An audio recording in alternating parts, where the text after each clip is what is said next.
Quiero antes que nada reconocer la presencia entre nosotros de la señora vicepresidenta de la República, presidenta de la Asamblea General, la ingeniera Carolina Cose, que acaba de llegar hace unos minutos para acompañarnos y que tomará la palabra sobre el final de esta actividad. Es un verdadero orgullo tener esta recepción desde las instituciones democráticas de nuestro país. Esta, yo les decía, es la primera actividad del ciclo de conversatorios 2025 de la Cátedra UNESCO, que este año ha destinado todos sus esfuerzos a generar actividades en torno al concepto educación y cultura de paz.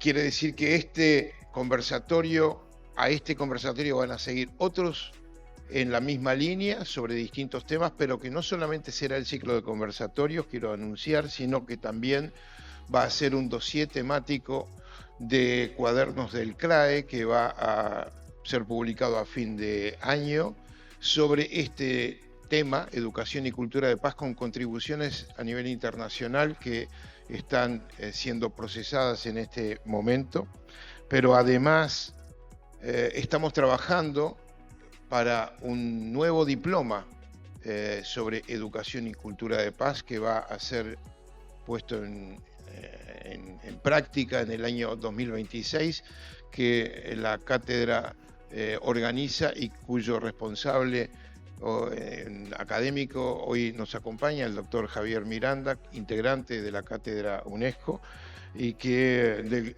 diploma del cual ustedes van a estar también seguramente recibiendo, interesados en conocer. Y por último, tendremos a fin de año, como ya adelantado, el suplemento Pensar Complejidad, publicado con la diaria, con el apoyo de la Embajada de Francia, que tomará buena nota del ciclo de conversatorios 2025. Pero ahora me toca la otra de los placeres de esta jornada, invitar a nuestros panelistas, a nuestros comentaristas a tomar asiento en estos bonitos sillones. Empezamos por el doctor Rafael Radi, por favor, de la Academia Nacional de Ciencias, expresidente de la Academia Nacional de Ciencias y coordinador en su momento del GACH, del Grupo Asesor Científico Honorario. No me voy a extender en la presentación de Rafael, todos los conocemos. También quisiera invitar a la señora Selmira Amey, especialista del sector de educación de la Oficina Regional de UNESCO Montevideo, que nos acompaña y nos ha apoyado con mucho esfuerzo junto con su equipo, que está por aquí, Victoria Odriozola, trabajando duramente en el sector, para que esto sea posible. Por supuesto, darle la bienvenida al director nacional de educación, el profesor Gabriel Chirichi, que también, luego de unos viajes extenuantes pero muy productivos, según nos ha comentado, está aquí con nosotros y queremos agradecerle especialmente su contribución a este debate.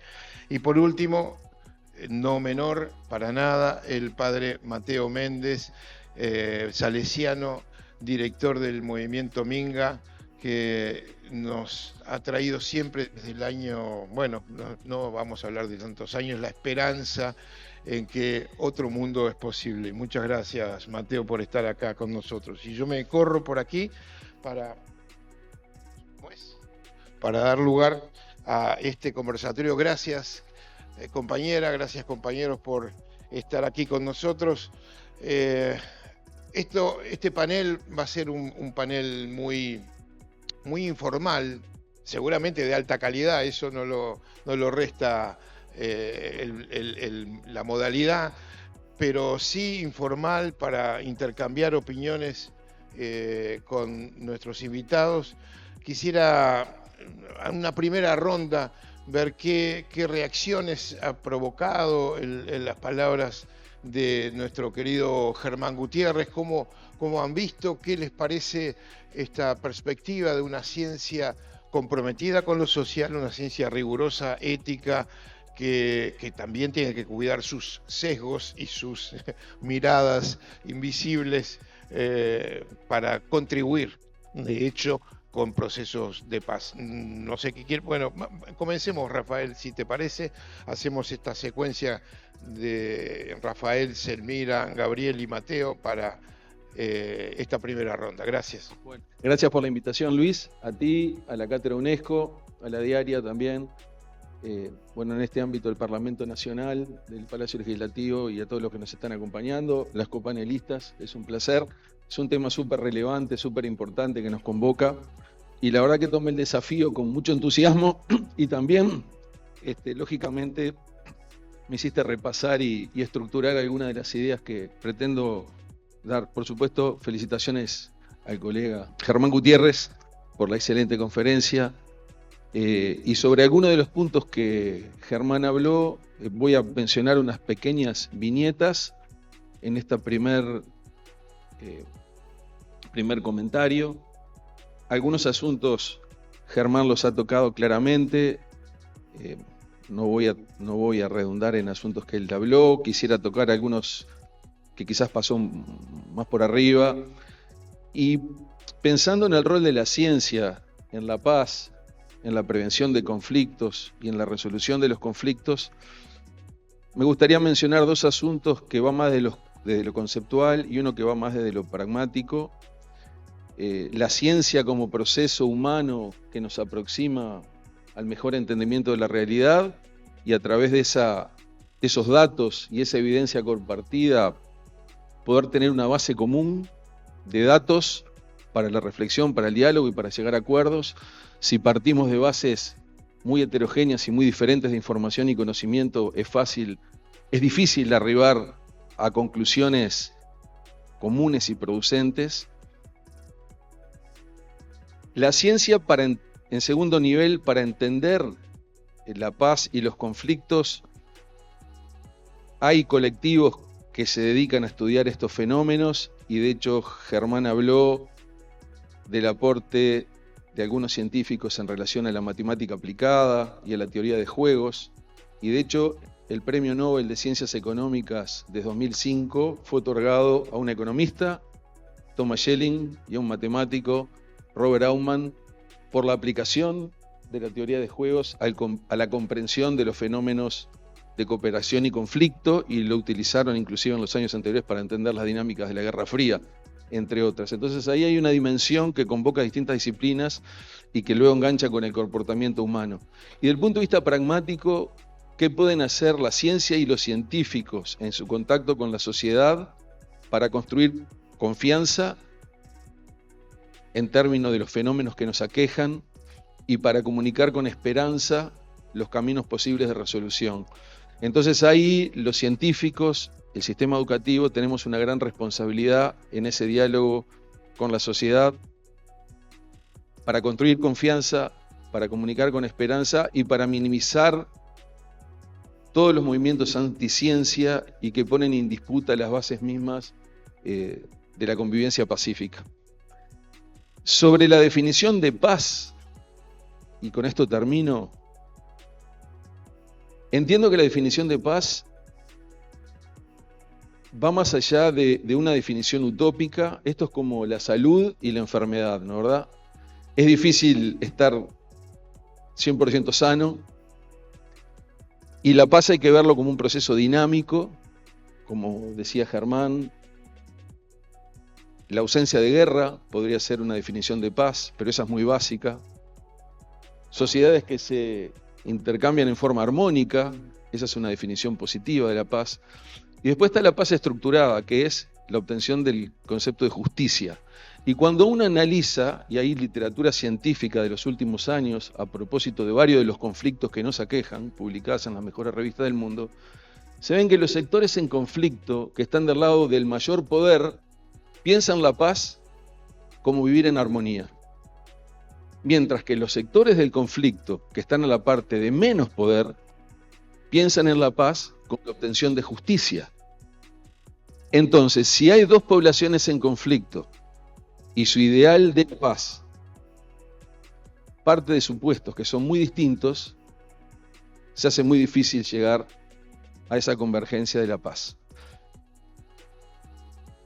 Estos son los primeros comentarios que quisiera decir. Muy bien, Rafael. Selmira, por favor. Bueno, muy buenos días. No voy a volver a los agradecimientos, pero adhiero a todos los agradecimientos anteriores. Y es un placer estar por segundo año acompañando. El año pasado festejé mi cumpleaños en el marco de estos ciclos de charlas. Así que, bueno, una vez más, muchas gracias por la invitación.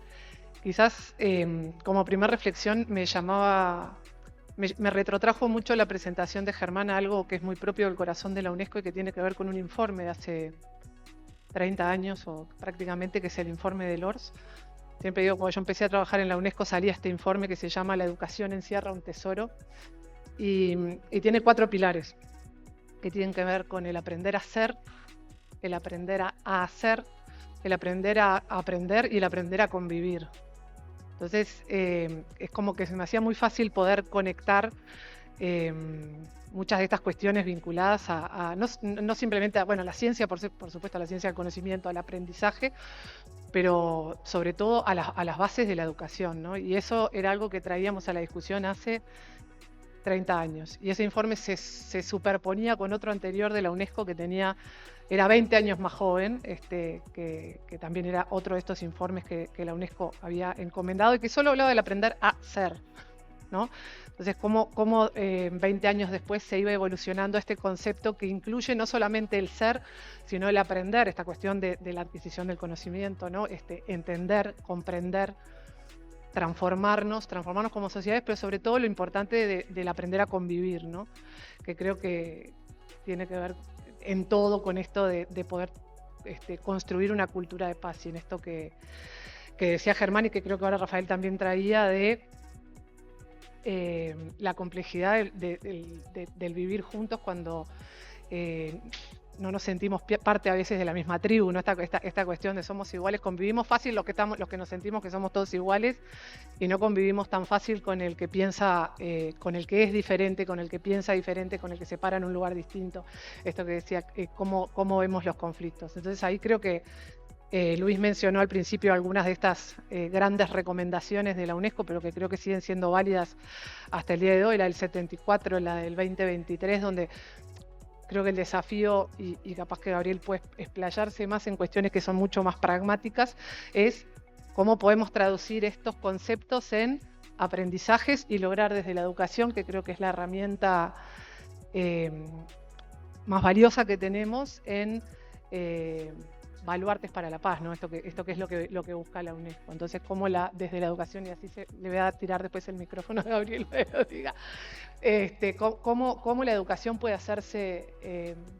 no hacerse cargo, pero sí ser responsable o corresponsable en esto de construir, sobre todo en nuestros niños, niñas y adolescentes, y ojalá en poder trascender esas fronteras también con quienes ya no ocupan las aulas y transformar esto en herramientas para la paz. Gracias, Elmira. Y creo que hizo un centro extraordinario a Gabriel. Sí, un centro inesperado. Hay que llamar al bar. Buenos días para todas y todos. Porque yo he anotado unas reflexiones sobre la conferencia primero, pero tomo con gusto y agradecimiento y honor por estar acá. La verdad que es muy lindo que estas cosas ocurran y en este espacio que además cumple 100 años el Parlamento y el edificio legislativo, y eso tan lindo de la democracia uruguaya. Porque yo estuve anotando unas cosas de acuerdo a la pregunta que nos había mandado primero, comparando con la conferencia de Germán, y ahora vos planteabas lo de la educación. Yo creo que es una concepción muy básica, pero no solo la educación formal, ¿no? Sino que en concepto de paz, nosotros lo que tenemos que revalorizar muchísimo es tratar de encontrar una vida digna para cada persona de la sociedad. Si no hay violencia. La violencia no son solo las bombas, sino las personas que no tienen acceso por diferentes, esto no vamos a extenderlo, pero lo conocemos, lo compartimos todo, a diferentes cuestiones, no solo vinculado a lo material, sino a lo cultural, lo que mencionabas sea el prestigio, el reconocimiento, pero también el desconocimiento de tantas, sino los invisibles de siempre. Bueno, yo creo que el rol de la educación, pero también y sobre todo, más en esta era, de los medios de comunicación, es recuperar la urgencia de que la dignidad de cada una y cada uno es una plataforma de base para la aplicación de la ciencia, de la enseñanza, de la transmisión de conceptos. Yo creo que ahí hay un punto que es clave y que la educación además tiene para jugar un rol de reconstruir la esperanza de que entre todas y todos se puede hacer eso. No de que necesariamente hay una diferencia que está dada por alguna naturaleza. Ahí la ciencia es muy importante, porque esas naturalezas de las divisiones supuestamente predestinadas, ¿no? Sea de género, de raza, de clase, científicamente están demostrados que no son así. Por algo que quería agregar a la conferencia que me pareció muy interesante y muy espabiladora, ¿no? Yo creo que además de toda esta perspectiva, yo hoy pensaba cuando escuchaba la presentación, quizá todos conocen la anécdota, pero muchos pensamos que la Primera Guerra Mundial fue producto del asesinato del archiduque. Incluso ahora yo vi en redes sociales, hay una inteligencia artificial que aparece, uno que parece Francisco Fernando, y dice, yo soy Franz Ferdinand, me mataron el 14, ¿querés que te cuente cómo mi muerte cambió la historia? Cuando se estudia las causas de la guerra, la muerte de Francisco Fernando fue un 28 de junio. La guerra empezó en septiembre. Pasó un mes en donde la diplomacia europea, los intereses nacionalistas, belicosos, imperialistas, en vez de calmar las aguas, por razones hasta psicológicas, estaban en una dinámica de violencia y de imperialismo que terminaron todos declarando, se llama, hay estudios que la diplomacia caliente del verano del 14. Entonces, cuando uno tiene otros elementos para estudiar la diplomacia, también puede contribuir de forma, yo creo que científica y comprometida, también podríamos decir militante, con hacer una cultura de paz, incluso para quienes tienen las mayores responsabilidades, porque a veces parece, ¿no?, que si tenemos que portarnos bien los de abajo y los de arriba, como tienen una actividad destacada y estresante, pueden tomar decisiones a lo loco. No, al revés, eso yo creo que es muy importante. Pero yo lo que agregaría, simplemente como complemento a esta mirada que desde la trayectoria que nos traía el disertante, tiene que ver con las ciencias biológicas, la psicología, mencionaste la economía, la matemática mencionaba Rafael. Yo creo que hay que agregarle la temporalidad histórica y el humanismo, que es un complemento fundamental, porque sobre todo es una advertencia a los esencialismos, ¿no? Esto que estamos, porque a veces también ocurre con miradas y han sido llevadas a cierta vanguardia de la ciencia, que hay una ciencia que es la verdad cuantitativa y le explica a todos los demás cómo es el comportamiento. Y en realidad la dinámica de las sociedades humanas en el tiempo es el complemento que nos permite, yo agregaría esto, ¿no?, entender la multicausalidad. Todos los fenómenos tienen variadas causas. No hay esencia, sino que son constructos. Esto es una mirada científica muy avanzada desde muchos ámbitos, pero también en el comportamiento social. Y yo creo que con la multicausalidad, y algo que, bueno, varias veces también se lo escuché a Carolina hablando no solo de ciencia y desarrollo de la información y la comunicación, la empatía. Si nosotros transformamos todas las potencialidades científico-tecnológicas en una comunicación con empatía por reconocer a la y al otro como un humano. Esto uno lo dice ahora, pero no es tan loco, ¿eh? Hace 50 años todavía había zoológicos humanos en Australia, en Estados Unidos. O sea, nosotros estamos en una etapa muy nuevecita quizá, y con mucha reacción en contra, de desconocimiento de quienes no son, o de mi barrio, o de mi cuadro de fútbol, o de mi religión, o de mi raza, o de mi género, o de mi clase. Entonces yo creo que habría que incorporarle a esta perspectiva tan rica que nos compartió el disertante, la cuestión de la empatía y la multicausalidad como base de una sensibilidad humanista universal, que yo creo que es, bueno, parte de los grandes mensajes que nosotros somos herederos y sobre los que hay que seguir caminando. Gracias, Gabriel, me hiciste recordar, estamos en 2025, en el año 95, la UNESCO declaró el Año Internacional por la Tolerancia. 30 años después creo que vale la pena recuperar esas declaraciones. Aquí en Uruguay se realizó, nosotros participamos directamente en ellas, un programa en territorio, en barrios, trabajando sobre la tolerancia y la democracia cotidiana, le llamamos en ese momento, para ver justamente esto del otro, cómo juega en los ámbitos deportivos, de la convivencia comunitaria, de la salud, de la educación, del arte. Y una de las conclusiones que recuerdo, fueron muchos actores, muchas personas que trabajaron allí en esos talleres, fue que en realidad había una mirada autocomplaciente de nuestra población acerca de los grados de tolerancia que supuestamente teníamos, y no era tan así. Y yo creo que ese tipo de indicaciones nos tiene que hacer reflexionar y colocar en acción, y por más que haya declaraciones, eso no culmina, sino que empiezan procesos y estímulos para reflexionar. Pero bueno, hay algo que quisiera preguntarle a Mateo. Mateo, tenemos allí una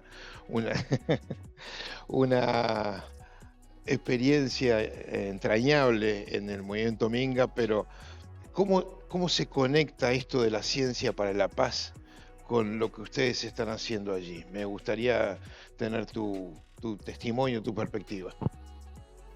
Bueno, buenos días para todos y todas. El comité de apoyo está allí en el fondo. Todos los anaranjados que están allí pertenecen al movimiento Minga. Ellos encontraron un espacio donde poder ser y crecer. Y a veces es muy difícil y complejo poder hablar de la paz cuando falta todo.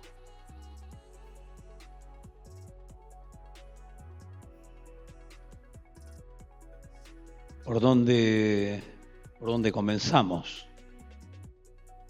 ¿Cuál es la primera pieza a mover en este ajedrez complejo y difícil? Porque son seres humanos, porque tienen sus derechos no siempre reconocidos, sino violentados, y que en las agendas tal vez no aparecen demasiado.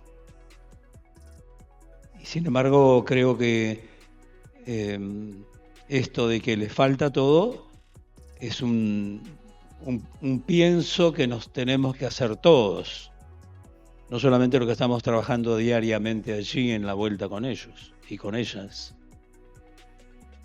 Capaz que es un debe, que no está bueno mirar para el otro lado cuando el tema está de este lado, o delegar a otros tal vez lo que me toca hacer a mí.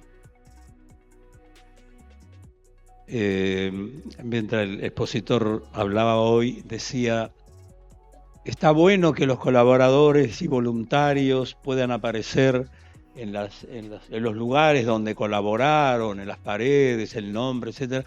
Nosotros en el Minga tenemos muchísimas paredes disponibles para escribir nombres.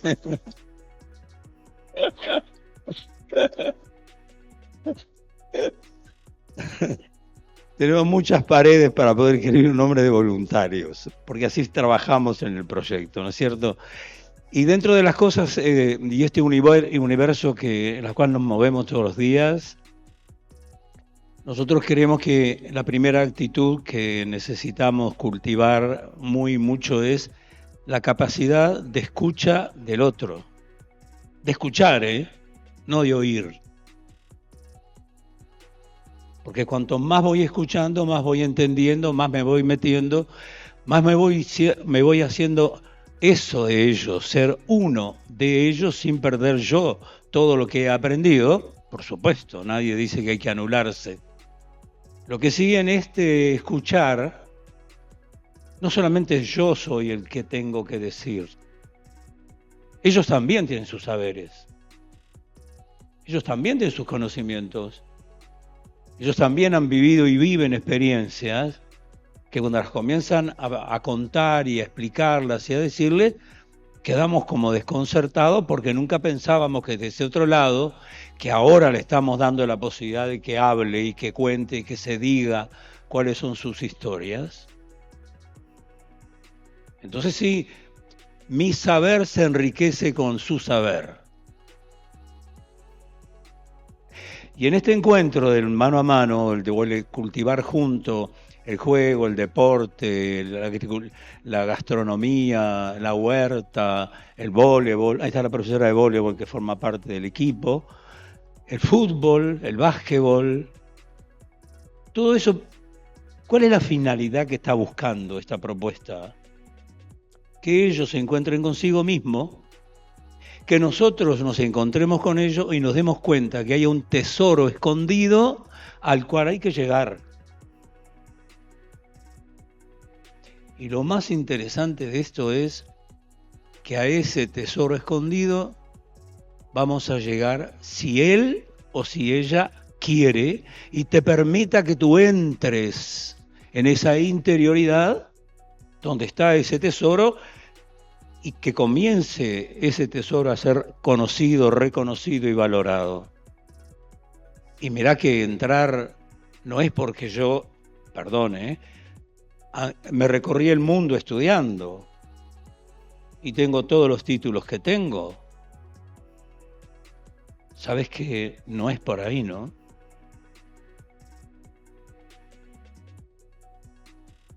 Se te plantea la propuesta de ser humilde y reconocer que ellos tienen lo que tú no tenés.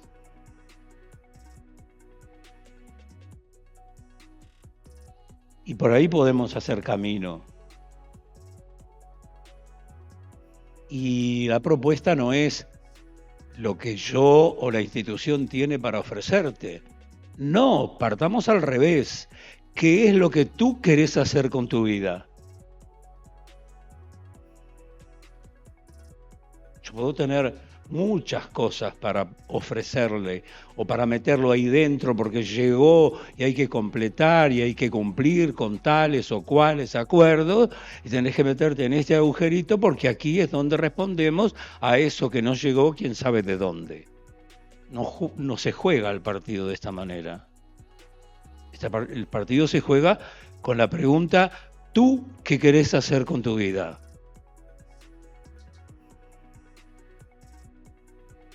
Ahí sí, entonces, estamos comenzando a entendernos. Tú sabes cosas que yo no sé, yo sé cosas que tú no sabes, y aquí vamos a hacer un intercambio. Pero yo nunca me voy a creer más importante y mejor que tú, porque a lo mejor, y sin a lo mejor, esa postura no te va a llevar al encuentro del tesoro escondido que él tiene. Una vez estábamos con una psicóloga y una chica que vino a hacer una entrevista, y la chica se sentó delante de la psicóloga y la psicóloga suelta una primera pregunta y ella contesta, ¿yo por qué tengo que contarte mis cosas a vos que no te conozco?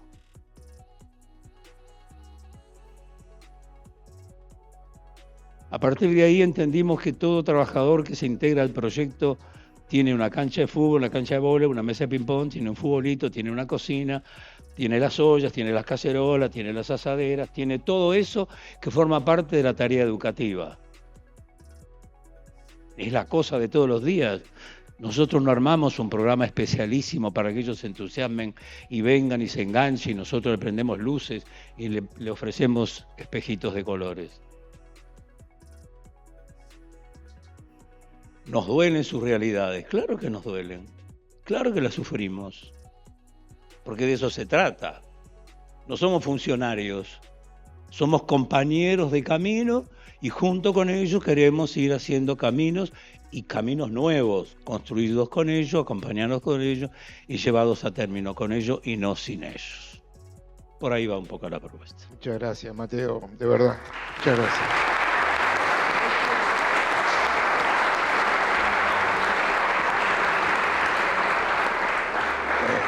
Como siempre, llamando a una reflexión muy, muy profunda.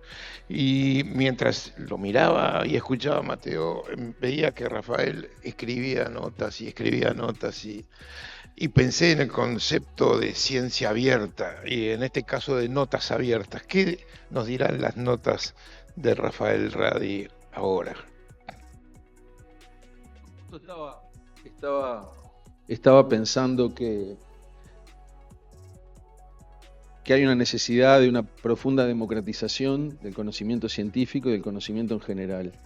Y hay un movimiento que se está concibiendo desde hace algunos años que tiene que ver con ciencia abierta, datos abiertos, que lo hemos discutido, que eso está permitiendo, también lo decía Germán, su colega árabe, que ahora puede leer tu trabajo. Y en eso debo decir que a lo largo de mi carrera científica pude experimentar en tiempo real las dificultades que tuvimos sobre mitad y fines de la década de los 80 como estudiantes universitarios del acceso a la información de la literatura universal, no solamente porque la distribución era mucho más compleja, sino porque el propio país salía de un proceso oscurísimo donde se habían destruido todas las colecciones periódicas, así que tenemos dos problemas en uno.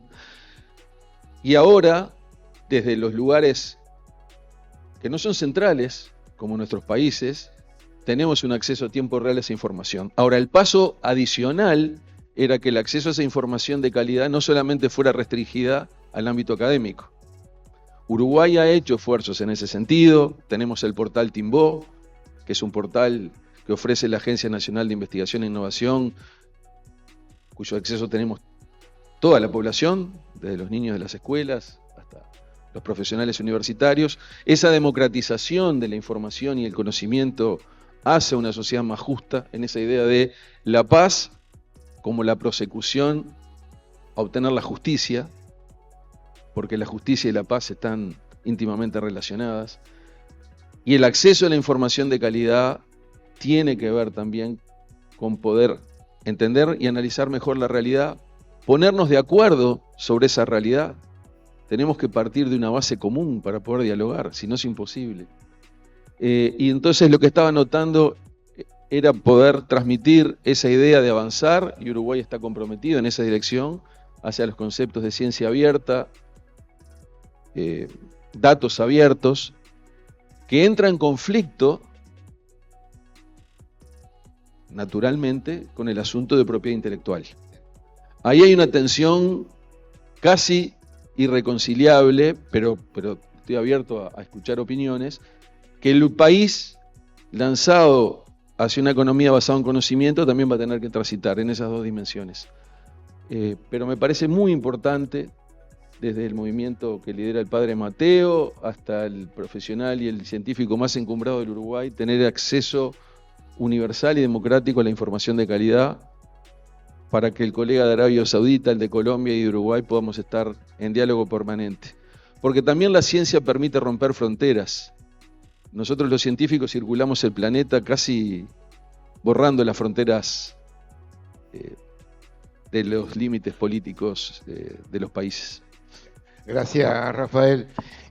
Precisamente, estaba pensando, me hiciste recordar un proyecto que llevamos adelante en la oficina de UNESCO Montevideo hace unos años, que resultó lo siguiente. Ustedes conocen, han escuchado hablar quizás de un pensador, Edgar Morin, que para la UNESCO en su momento, 1999, realizó un libro que se llama Los 7 saberes necesarios para la educación del futuro.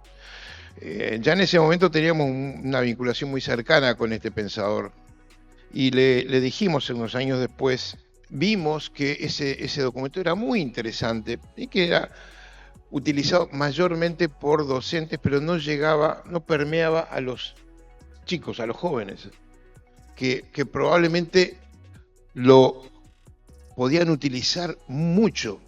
Ustedes saben, es una obra absolutamente inspiradora y transformadora en su lectura. Pero notábamos un dique y nos resolvimos a llevar esos 7 saberes necesarios para la educación del futuro a formatos que fueran atractivos para los jóvenes, que les generara un entusiasmo, como no se había generado. Estando en la oficina de UNESCO Montevideo, resolvimos poner en marcha ese proyecto, conseguimos unos fondos que nos permitió llevar adelante eso y producir una aplicación digital educativa para jóvenes, que está hecha.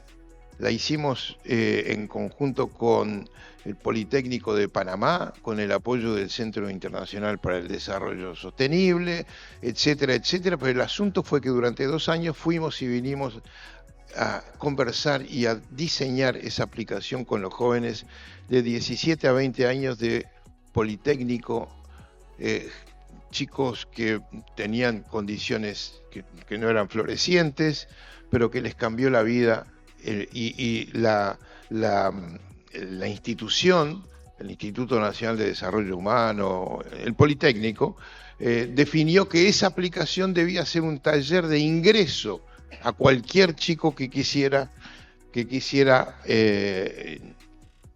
estudiar y formarse en sus oficios allí. La verdad que esto también es abrir puertas para que el conocimiento y la ciencia lleguen a todos lados. Estamos muy cortos de tiempo, yo sé, y no quisiera tampoco demorar a la vicepresidenta, pero un par de últimas cuestiones con Selmira, con Gabriel. Yo quisiera poner el énfasis, Selmira, en los documentos, en los documentos de la UNESCO. Hemos hablado de la recomendación para la educación para la paz. Hay una recomendación de ética de la inteligencia artificial. Hay una recomendación de ciencia abierta. Todas estas de los últimos 5 años. Nuevecitas de paquete, como decía una murga aquí. Sin embargo, yo creo, Selmira, que esas recomendaciones, esos documentos, no se utilizan todo lo que deberían ser. Tienen un potencial transformador. Estamos buscando contenidos, hojas de ruta, brújulas, y están allí. ¿Qué hacemos con eso? ¿Qué hacemos con lo que sabemos, como decía aquel? Bueno, creo que ese es el gran desafío con el que yo por lo pronto me encuentro cada vez que nombro estos documentos, ¿no? Estos grandes informes y bueno, las recomendaciones, otros acuerdos que hacen los países y la dificultad a veces para que eso aterrice y llegue a quienes toman las decisiones cotidianas, ¿no? Tengo que ser muy cauta porque a veces también depende de dónde se elaboran o dónde dan a luz esos documentos y luego dónde ocurren las cosas, ¿no? Uno escucha al padre Mateo y digo, ¿dónde es que ocurren las cosas? Y probablemente si yo voy y le llevo una bolsa llena de documentos me los va a tirar por la cabeza seguramente y con toda la razón del mundo.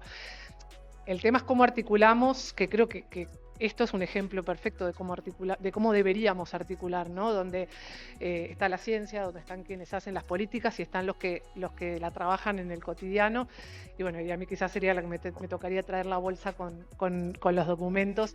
Pero entiendo también que para que esos documentos como que hagan carne, de nuevo, esto que decía Rafael, ¿no?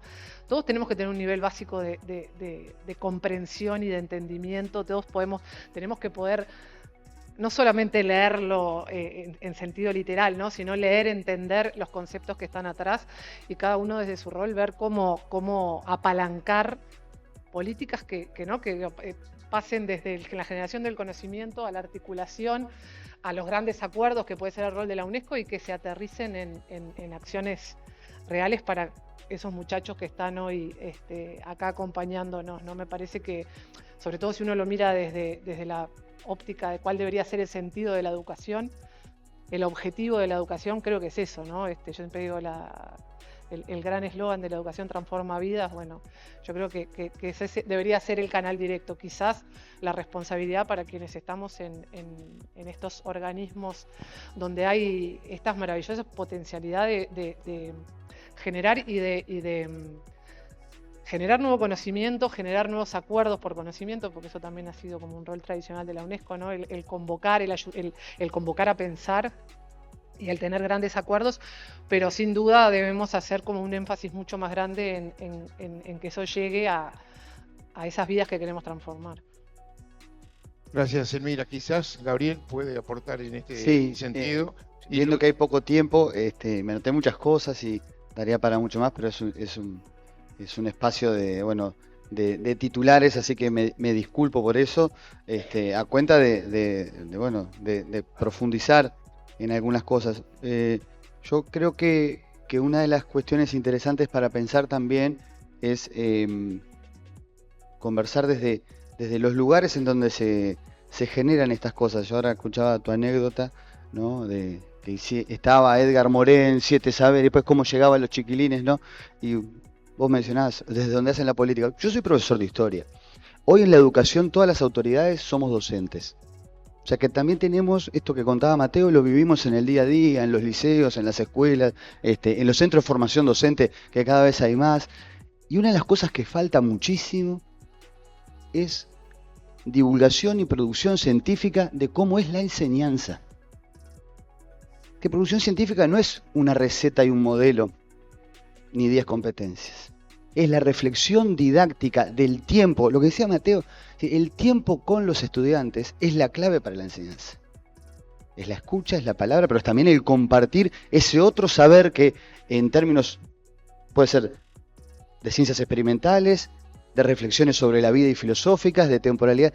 Hay una enorme ausencia de la producción, de la didáctica y de la enseñanza en la circulación de todas las políticas. Yo creo que ese es un debe que tenemos que empezar a notar, porque si no, nos va a pasar otra vez. Capaz que tenemos las mejores resoluciones, el perfecto organigrama, y si no sabemos cómo se amasa el barro, cómo se genera, ¿no?, de esa masa cruda el tesoro, decía Mateo, ¿no?, la oportunidad de más vida todos juntos. Yo creo que ahí hay un punto para desarrollar. Y hay cosas, pero yo no lo digo como una cuestión solamente crítica, hay muchas experiencias súper esperanzadoras. Bueno, nos estamos viendo más seguido con Carolina, pero el viernes estuvimos en el premio a las chiquilinas de más ciencia, de los clubes de ciencia de La Valleja y de Rocha. 100 chiquilinas de la escuela y del liceo con proyectos científicos fascinantes, ¿no? Todos, digamos, de una política pública junto con la OEI y rompiendo una barrera que venía mucho tiempo de que la ciencia, entre comillas, ¿no?, era cosa de varones. Entonces, si en Uruguay eso se profundiza, estamos atacando varias veces, hablando de paz, ¿no?, pero sobre todo inequidades que invisibilizaban cosas. Lo mismo ocurre, yo quiero contarlo brevemente porque al escucharlo a Mateo también pensaba esto de el básquet, la cancha de ping-pong. O sea, la educación tiene que ser un fenómeno integral. No es solo un tema de horas de aula y contenidos, ¿no? Nosotros tenemos una experiencia muy linda en la Dirección de Educación, que son los CECAPS. Quizá muchos lo conocen, pero los CECAPS trabajan con chiquilinas y chiquilines que dejaron de concurrir a la educación media y a través de talleres laborales, deporte e instancias de escucha, se vuelven a integrar a un proceso educativo que les permite a veces terminar de completar el ciclo en UTU o el ciclo básico en secundaria. Y miren, recién, vos decías lo del viaje, esas cosas que a veces ocurren, ¿no? Hicimos un acuerdo, el viaje fue junto con Fiorella Jaime y una delegación de Ceibal, fuimos a Corea. Hicimos un acuerdo para que todos los CECAPS tengan 6 labs. Los 6 labs vieron que tienen impresora 3D, docentes que enseñan a trabajar con la tecnología. O sea, hay una oportunidad de que en los sectores de más abajo, pero donde uno tiene también tiempo para escucharle otra propuesta que es alternativa, no solo aula, bueno, tengan también lo más avanzado en tecnología educativa del Uruguay. Yo creo que esa es una ventaja de nuestra historia, no solo este periodo. La educación pública, laica y accesible en Uruguay desde tiempos de Varela ofrece algo de paz, que es la posibilidad de en una mesa compartir quienes venimos desde lugares distintos. Y si comparten ciencia, tecnología, experiencias que sean integrales, yo creo que estamos contribuyendo para eso. Lo último que menciono, porque pienso en muchas cosas y la verdad que da para mucho, es que también tengamos en cuenta que si queremos que esto se consolide como una política duradera, tenemos que estar dispuestos a dedicarles, vuelvo a la palabra, dije temporalidad hoy, más tiempo a las y los chiquilines. Y más tiempo no es tenerlos más tiempo encerrados en un aula, es tiempos fructíferos de diálogo con adultos o pares que les den experiencias de vida para mejorar los ejercicios de matemática, por si les va bien el deporte, por si tienen aspiraciones para salir en la comparsa del barrio. Tenemos que dedicarles más tiempo. Y Uruguay tiene una deuda, acá sí, yo soy re hincha de nuestra historia, pero tiene una deuda histórica con las adolescencias. Por eso yo no estoy pasando aviso de campaña, sino concientizando sobre algo que se viene. Nosotros estamos esperando que se apruebe un presupuesto con un incentivo. Han escuchado lo de las becas para las adolescencias. Ese punto no es solo un tema de transferencia económica inédito, sino que nosotros aspiramos a que las becas supongan una asistencia porque todos sabemos que hay un problema de asistencia. Hoy se larga, ahora a las 12, la campaña para la asistencia, porque si no van a la escuela y al liceo, todo esto, digamos, podemos charlar mucho lo que decimos, ¿no? Pero además esa asistencia tiene que estar acompañada con más tiempo pedagógico para ellos, ¿no? Nosotros precisamos que eso sea un compromiso. Siempre son un ejemplo a emular todas estas acciones, como, bueno, antes fue Tacurú, ahora Minga, donde hay un componente que va más allá de enseñar contenidos, ¿no? Que son experiencias de vida. Nosotros tenemos que aspirar a que nuestros liceos y UTUs públicas también tengan eso, y yo creo que hay una oportunidad si también entre todos vamos colaborando en ese sentido. Gracias, Gabriel. Desde ya, la Cátedra UNESCO está a disposición para generar un programa de educación y cultura de paz, que eso sería la frutilla de la torta de nuestro año académico y de nuestro bienio. Pero bueno, ya no tenemos, es un desperdicio. Realmente yo soy el más frustrado de esta sala seguramente. Una última reflexión, un minuto, una recomendación de cada uno de nuestros panelistas antes de darle la palabra a la querida ingeniera Cose para que dé un cierre a este inspirador evento, yo diría. Mateo, un minuto de recomendaciones. ¿Qué hacemos? ¿Qué hacemos? Voy a reclamar mi tiempo anterior. Sí. Equidad. Es eso. A mí lo que siempre yo soy de familia muy humilde y muy pobre, ¿no? Vivimos en un rancho durante muchos años, no teníamos agua, no teníamos baño, teníamos una letrina donde se podía ir, una casilla de madera, era un dormitorio para 4, 5, 6, 7, 8, las camas se armaban y se desarmaban todos los días, se llovía el ranchito, íbamos a sacar agua a la casa del vecino en un balde, para traer el agua para qué consumo de casa. Y mamá, que lavaba ropa, que era una lavandera, salía una vez o 2 veces por semana al arroyo de allí abajo, que quedaban como 4 cuadras, a lavar la ropa en el arroyo. Y ahí estábamos nosotros viendo cómo esta mujer, que había tenido 12 hijos, todavía tenía ganas de seguir apostando para aquello que había traído al mundo y que ella se tenía que hacer cargo sí o sí. Y lo hizo muy bien. Lo digo por mí. Entonces, cuando comencé, una alegría para mí, porque yo nací cuando nací a la UNESCO. A ver, la UNESCO que se ponga y haga el presente que corresponda. Un reconocimiento. Un reconocimiento, ¿no? Exacto. Ahora tengo un sombrerito ahí que vamos a pasar. Siempre que nosotros hacemos abordaje dentro del proyecto, está John, que es el coordinador general del proyecto, que es también un poco el incentivador de todo esto. Estamos acá porque hubo alguien que se movió, buscó, conversó con uno, conversó con el otro, bueno, y por su trabajo y el trabajo que hacen los educadores en el proyecto. Pero siempre en esas conversaciones que tenemos con el equipo sale aquello de que, ¿dónde viven? ¿Cómo viven? Y esto es todo un tema. Si no tiene un lugar digno donde vivir, si no tiene una cama donde dormir, si no tiene una canilla de agua para poder lavarse la cara o lavarse los pies, o ponerse debajo de la canilla y bañarse porque no tiene duchero, si esto no lo solucionamos, todo lo demás que venga, pero va a pasar, sin pena ni gloria. ¿Pero por qué? Porque para nosotros, además de la cultura de la paz que requiere que el otro tenga lo necesario para vivir con dignidad, y es ahí donde yo le voy a poder hablar y decirle y traerlo y conversarlo y mirar y comentar, y esto lo de hoy para ellos toda una novedad. Y muchos de ellos, sin duda ninguna, están viviendo en situaciones y hogares muy, muy pobres, muy dignos pero muy pobres, a veces sin lo necesario para vivir con dignidad.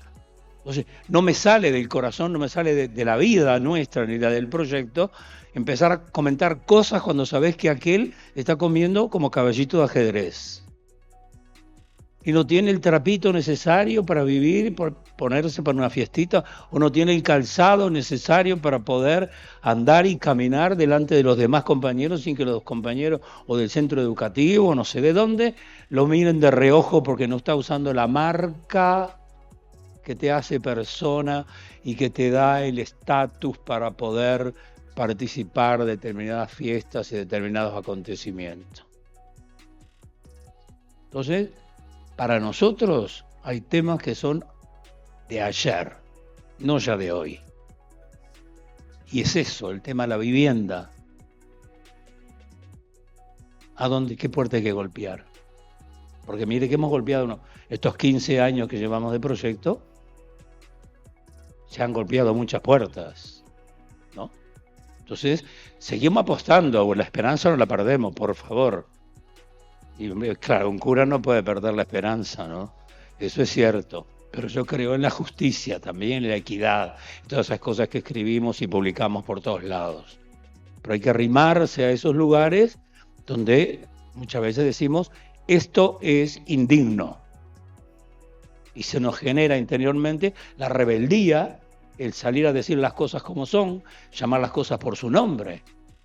Porque si no estamos poniendo paños tibios de por siempre. Mientras que hay otra población, otro estilo de vida, otra forma que puede llegar a ser hasta escandalosa comparada con esta en modo de vivir y de estar de toda esta gurizada. Son tan ciudadanos como cualquiera. Son tan ciudadanos como cualquiera. No hay ciudadanos de segunda, ni de tercera, ni de primera, como hubo en una época que nos clasificaban los compañeros, esos señores que anduvieron por ahí.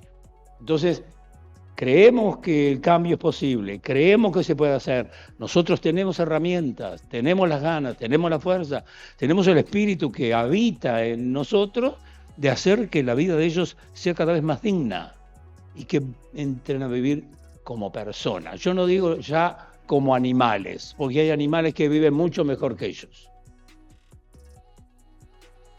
Y si hemos llegado a este punto, a este grado, es preocupante. Y nosotros no vamos a bajar los brazos en la lucha, por supuesto, ¿no? Por supuesto. Seguiremos allí al firme, seguiremos golpeando puertas y visitando y reuniéndonos y todo lo que se quiera. Pero también queremos lo concreto de cada día. La olla hay que pararla todos los días. No es que damos cuando hay una fiestita de comer. Todos los días hay que estar allí al mediodía preparando la comida para los gurises y en la noche donde están los otros también. Entonces, si esto se soluciona, nosotros avanzamos y podemos recibir los documentos que nos decía la compañera. Rafael, y Selmira y Gabriel, y nos vamos. 30 segundos, Sí, nada. una recomendación. Simplemente, como decía Gabriel, que el sistema educativo construido desde la época de José Pedro Varela generó un conjunto de capacidades y valores que son buenos para la sociedad nacional. El sistema científico es más joven, pero yo diría que desde Clemente Estable, Caldeiro Barcia y muchos otros, se creó un sistema científico con un ethos, con valores, con interfase con la sociedad, democratización del conocimiento y compromiso. Entonces creo que desde lo que es la sociedad uruguaya, el sistema científico se mantiene listo para contribuir a una educación y cultura de paz, además de acoplarse a lo que tiene que ser un futuro desarrollo del país muchísimo más basado en la economía del conocimiento. Pero los dos asuntos tienen que ir juntos. Muchas gracias, Rafa, muchas gracias por este mensaje. No, yo muy breve, porque siempre Mateo me desarma las ideas en estos acontecimientos. ¿Qué tiene, Mateo? Me deja así, con poco para decir, pero creo que un poco en línea con esto que decía Gabriel, no tenemos que bajar los brazos en esto que el sistema educativo, primero, mire a los que más lo necesitan, a los que más tienen que estar, que mire todas esas, que creo que también va por ahí eso que decía, ¿no? De cómo no solo que esté para educar o para ayudar a aprender, pero que esté para contener, que esté para dar otra cantidad de condiciones que a veces los chiquilines no tienen ni siquiera para poder empezar a pensar en aprender, ¿no? Entonces creo que la apuesta es esa, así que y creo que desde ahí, desde ahí podemos aprender a convivir mejor y a generar condiciones de convivencia en paz, ¿no? No esta convivencia de no guerra, como decía Gabriel, sino al revés, en esas cosas básicas de la convivencia, del ver al otro como un igual, de disentir con respeto, de poder generar conflictos y poder salir de los conflictos sin que sean guerras, ¿no? Entonces creo que la apuesta tiene que seguir siendo por la educación, y por la educación pública y la educación para todos. Gracias, Elmira. Bueno, yo agregaría solamente dos cosas que da para mucho, y muchas gracias a todos por estar escuchando. Creo que tenemos que también pensar en cómo quienes somos más grandes tenemos que, entre comillas, reeducarnos para esto, ¿no? Yo siempre pongo un mínimo ejemplo de la clase que a mí me ha pasado muchas veces con gurises de 15 años, de que hablar de cómo ser hinchas de un cuadro de fútbol y no ser violentos con el otro, te genera todos unos aprendizajes para trabajar con ellos y conversar sobre la empatía, que a veces parece que no es un tema de historia, a veces, no, pero trabajando en nazismo terminamos hablando de cómo pasaba que había violencia en las barras de fútbol. Y eso fue que yo lo aprendí gracias a lo que decía Mateo, a charlar con los chiquillos. Entonces tenemos que, los que somos más grandes, también estar dispuestos a reeducarnos para tener una perspectiva de futuro, porque el día es de futuro. Y yo creo que lo segundo es que Uruguay tiene tremendo potencial para también encarar innovaciones educativas con la inteligencia artificial, con posibilidades de estar a la vanguardia sin olvidar su rica tradición. Estamos cumpliendo 80 años de las misiones pedagógicas, entre otras cosas que nombraba Rafael. Las misiones pedagógicas que fueron, en una época de relativa prosperidad uruguaya, 40, 50, una etapa, se la ha conocido como CISA de América, había muchos excluidos, sobre todo a nivel rural. Y fueron los docentes de aquel Uruguay, llamémosle vallista, entre ellos Julio Castro, ¿no? Pensemos, que fueron a tratar de encontrar alternativas a cómo acercarse para que también les llegara la educación. Yo creo que tenemos que pensar, entre comillas, y siendo diversos, plurales, pero también muy rigurosos y científicos, misiones pedagógicas del siglo XXI para que esto realmente ocurra.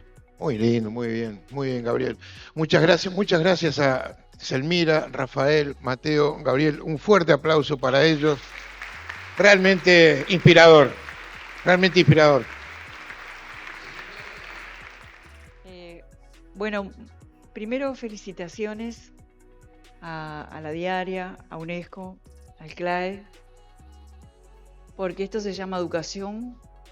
Tiene las palabras educación, cultura y paz. Y la verdad que está muy bien que nos pongamos a hablar de estas cosas, ¿verdad? Parece como que en la vida hay mundos paralelos, como si fueran planos paralelos. A veces algunos se dan cuenta de que están sucediendo al mismo tiempo. Hay mundos paralelos. Porque todo lo que se ha expresado acá es verdad. Sin embargo, a uno de esos mundos nunca le va a ir bien negando al otro. Tú hablabas de la empatía, algo de eso tiene que ver. Entonces, todos esos mundos que suceden al mismo tiempo interactúan, se influyen, y es el mundo en el que vivimos. Es el reino de este mundo. Un mundo en el cual pasan terribles aberraciones.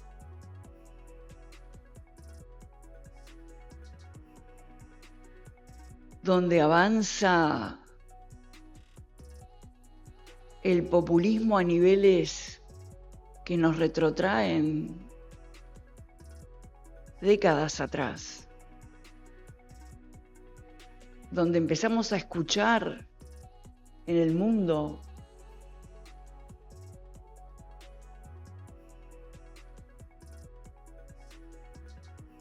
frases increíbles, masacres, tragedias, desgracias. Eso sucede en el mundo y también suceden cosas hermosas en el mundo. Sucede la larga y legendaria historia del sistema de educación pública del Uruguay.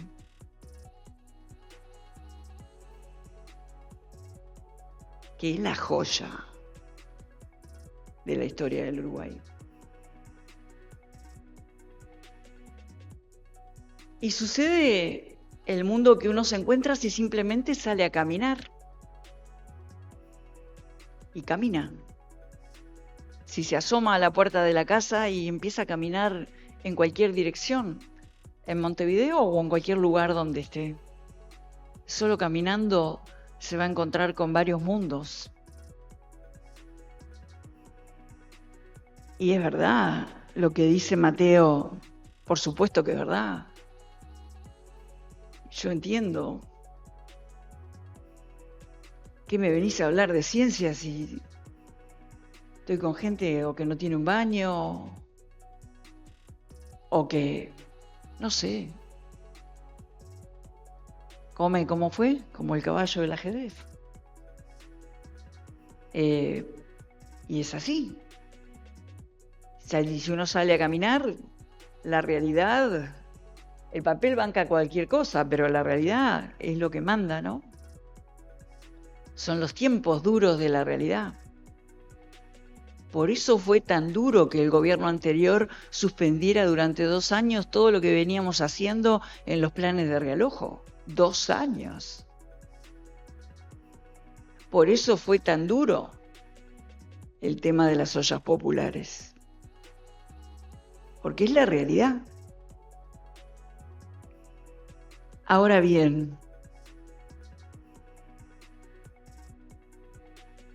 sería bueno que fuéramos logrando, de un plano al otro, hablarnos entre nosotros, conocernos más, visitar distintos planos, por un periodo más largo, por toda la vida o por un pedazo de vida o por unos minutos. Y lo digo en todos los sentidos, porque así como dije que el sistema de educación pública del Uruguay es la joya que tenemos, yo soy universitaria. Es verdad, como decía el invitado, que nosotros estamos acostumbrados a la universidad pública. Es una buena costumbre.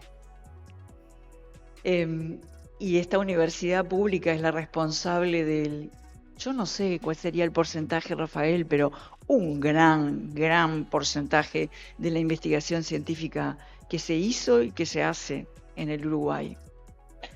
Y hay una cantidad, una juventud, pero una juventud haciendo investigación de clase mundial que es una cosa maravillosa.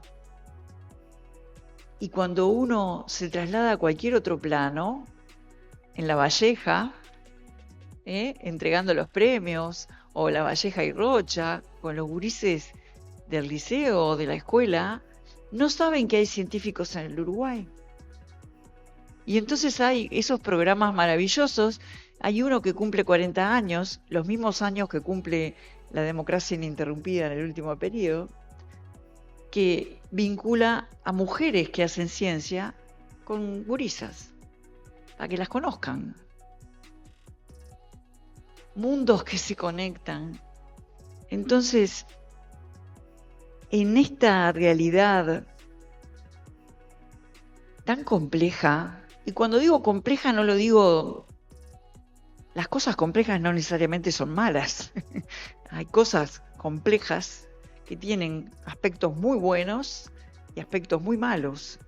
La realidad es compleja y hay que caminarla en todos los sentidos.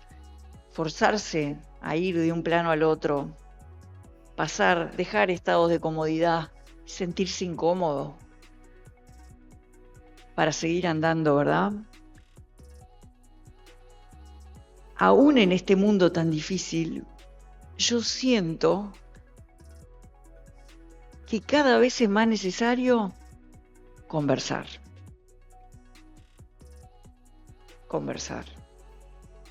Parlamentar. No evitar ningún tema. Porque los humanos nos organizamos con política. Tenemos varias formas de organizarnos. Yo elijo la política para organizarnos.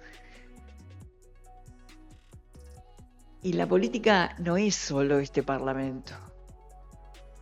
en las decisiones que se van tomando cuando uno recorre las distintas realidades. Hay que conversar. En tiempos de apresuramiento, apresuramiento para algunos, otros no tienen tiempo de estar apresurados. Hay que conversar más, no evitar ningún tema, no tenerle miedo a los temas y hacer buena política, devolviéndole el valor a la palabra.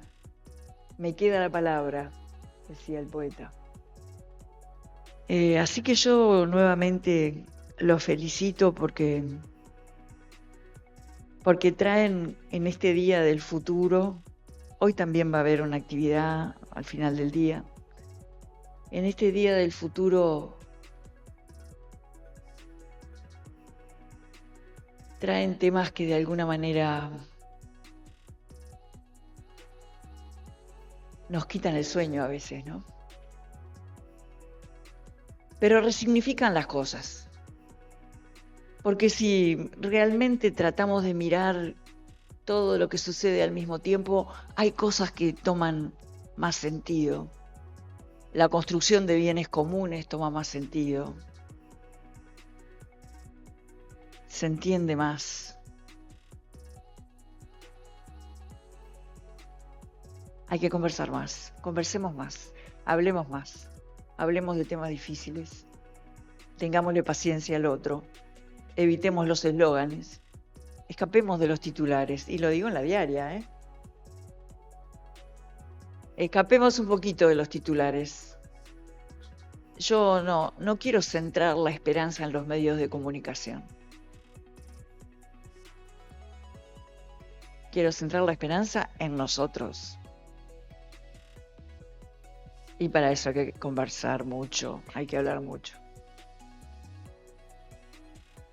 Los medios de comunicación tienen que hacer su trabajito. Y salvar al periodismo. Hacer buen periodismo.